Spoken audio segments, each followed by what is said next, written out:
সন্তানের জন্য আল্লাহর শ্রেষ্ঠ নিয়ামত হচ্ছে তার মাতা-পিতা।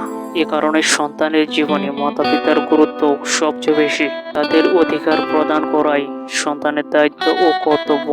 সন্তানদের দায়িত্ব ও কর্তব্যের মধ্যে সবথেকে প্রথমে যেটা আসে তা হলো মাতা-পিতার সাথে সুসম্পর্ক বজায় রাখা, প্রতি আনুগত্য প্রকাশ করা, সন্তুষ্টি অনুযায়ী সন্তান পথ চলা উচিত। কথাগুলো ভালো লাগলে চ্যানেলটি অবশ্যই সাবস্ক্রাইব করবেন।